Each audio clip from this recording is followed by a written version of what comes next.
Bonjour à tous, Samuel Lobé. J'espère que vous me connaissez ou vous me reconnaissez. Je ne sais pas ce qui m'a pris cette semaine, j'ai eu une grosse envie de parler football. Ça doit être l'actu. Donc on va développer aujourd'hui 3 thèmes. On va les développer en 3 thèmes de 10 minutes avec un tableau à l'appui.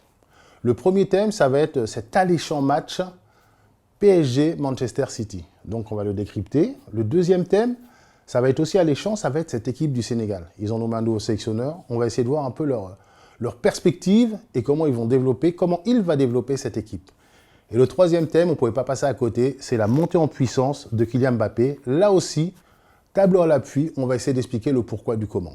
Donc, perdons pas de temps. On va commencer par Paris Saint-Germain, Manchester City, et on va commencer par décrypter le jeu de Manchester City. Cette équipe de Manchester City, elle joue dans un 4-3-3, mais c'est un 4-3-3 assez hybride. Les 4 défenseurs, je pense que vous les connaissez. Ortega a joué dans les buts dernièrement, mais je ne sais pas si c'est lui qui va jouer face à Paris Saint-Germain. Donc, à gauche, on a Gvardiol, qui est un stopper, mais il s'en sort pas si mal sur le côté gauche.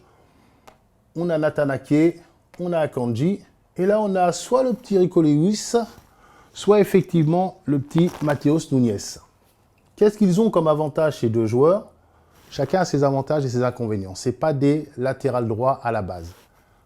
Le petit Rico Lewis, qui n'a pas joué les 2 derniers matchs, mais avant, qui avait été assez convaincant à mon avis, il a cette capacité, quand son équipe a le ballon, de venir aider un peu Mateo Kovacic, qui se place dans ce poste de numéro 6.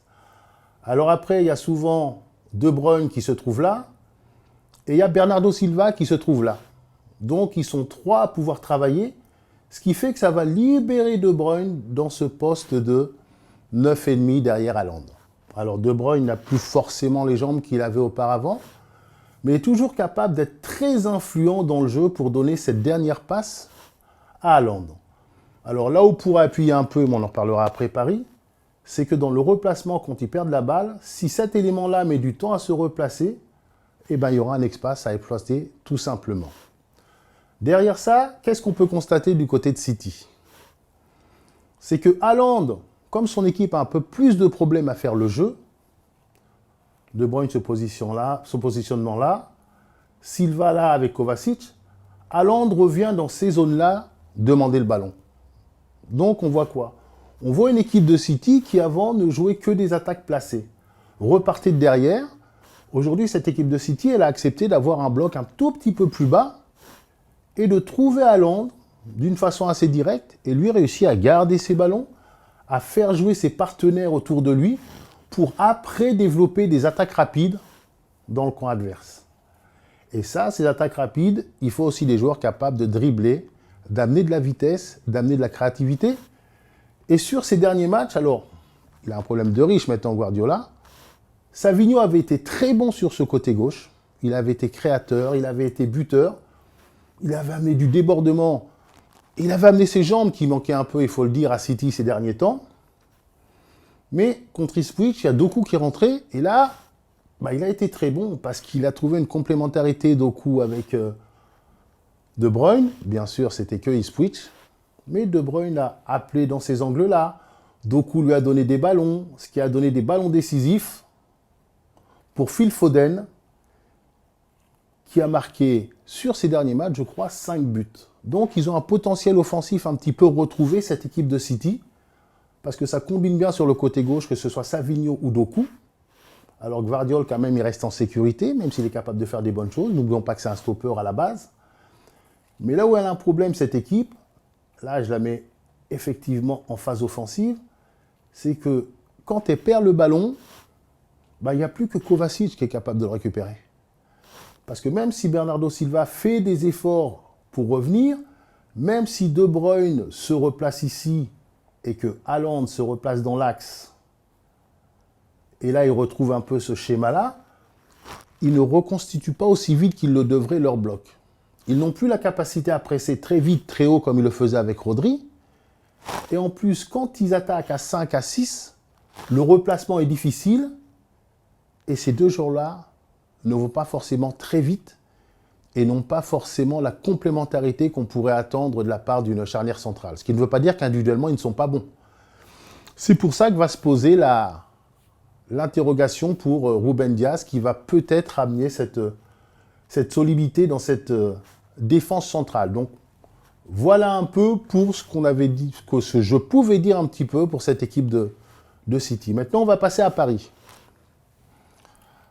Ne vous fiez pas au numéro, hein, c'est juste une organisation. Donc, Paris aussi, il joue en 4-3-3. Donc, on voit qu'ils attaquent. Ils ont des joueurs majeurs et des duos, on va dire. Des duos très forts. Le duo très fort, c'est Dembélé-Hakimi. Même si maintenant, Dembélé joue un peu avant-centre quelquefois et qu'il a retrouvé une certaine efficacité. Là aussi, pour ce qui est de Hakimi, c'est un homme fort parce que, contrairement à ce que beaucoup de gens disaient, il est capable de très bien défendre. C'est un athlète, il va très vite.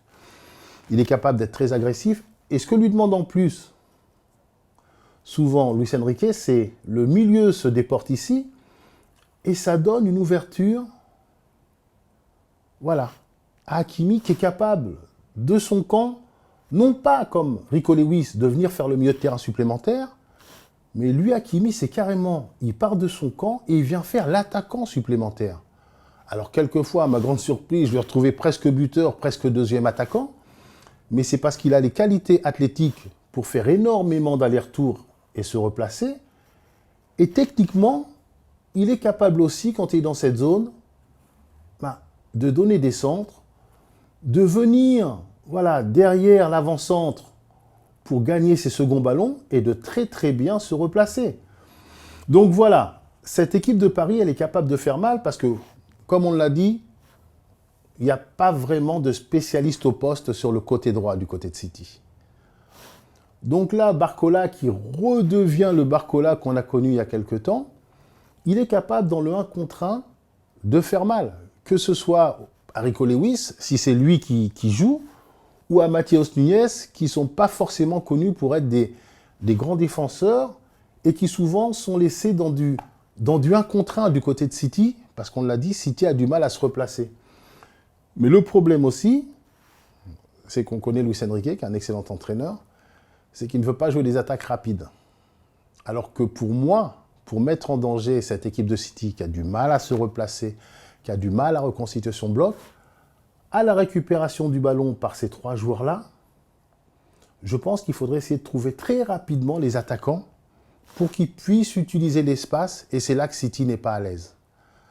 Parce que si Paris se met à jouer des attaques placées, comme ils ont l'habitude de le faire, parce que ces 3 milieux-là, que ce soit Walid Zahir Emery, que ce soit Vitinha, ou que ce soit Fabien Ruiz, qui est un peu plus grand, ils ont beaucoup de maîtrise, mais ils n'ont pas forcément le changement de rythme, ou bien ils ne sont pas libérés pour aller attaquer la surface de réparation adverse, et pourtant c'est là qu'ils peuvent faire des différences. Donc on va voir, ça va se jouer à très très peu de choses.